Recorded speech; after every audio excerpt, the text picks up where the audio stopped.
في رحلتنا الليلة من حكاوي ضواقة حابين نتكلم عن واحد من أشهر المنتجات اللي بيستخدموها في المطبخ السوداني، وقد يكون الأشهر على الإطلاق. بيستخدموه في العديد من المنتجات العالمية والمحلية كمان.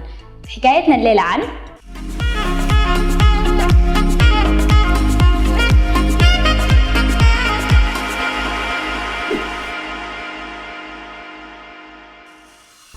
الدكوة.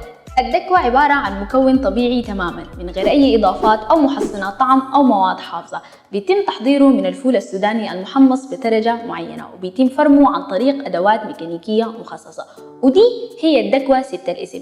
أما زبدة الفول السوداني فهي عبارة عن منتج مختلف تماماً عن الحاجة اللي شرحتها قبل شوية، ولو في زول جا قال لك إنه البينات باتر هي الدكوة يا ريت تصلح له المعلومة دي. خلال رحلتنا لاكتشاف أسرار الدكوة لقينا الكثير من المعلومات الجديدة وغير معروفة عند كثير من الناس، زي مثلا إنه الدكوة عندها نوعين، نوع البني وده المعروف عند كثير من الناس ومشهور، والدكوة البيضاء وده بيكثر انتشارها في مناطق كردفان ودارفور والقضارف، وبيستخدموها في صناعة ملاحاتهم المحلية الخاصة بهم.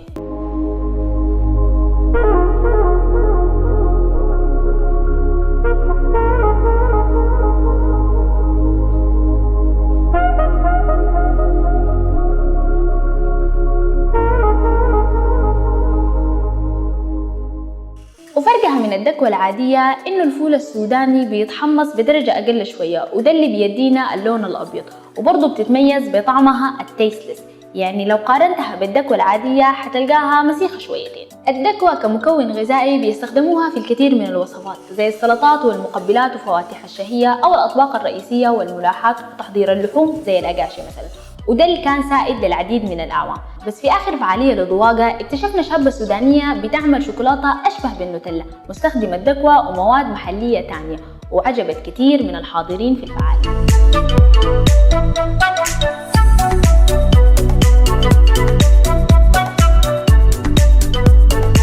ونعم ما الزول الوحيدة اللي بتستخدم الدكوة استخدام غير سائد أو غير المعروف عندنا. في الكثير من الشباب والشابات من مختلف مناطق السودان وحتى من الخارج قدروا يستخدموا الفول السوداني والدكوة في صناعة الكثير من الوصفات والمنتجات اللي بيقدروا ينافسوا بها في الجودة السناكات العالمية والبراندات، زي براند دكوة في سلطنة عمان وعمر التجاني صاحب فكرة كتاب المطبخ السوداني. دي رحلتنا الليلة لاكتشاف واحدة من أسرار المطبخ السوداني. لو أنت أو أي زول بتعرفه بتصنعوا حاجة رهيبة شديد من الفول السوداني أو الدكوة أو غيرها من المكونات المحلية حقتنا، يا ريت تتواصل معنا عن طريق صفحات السوشيال ميديا الموجودة في صندوق الوصف. ما معروف يمكن تكون أنت بطلنا الجاي في حكاوي ضواقة. لحد ما نتلاقى معاكم في سر جديد وحكاية جديدة، مع السلامة.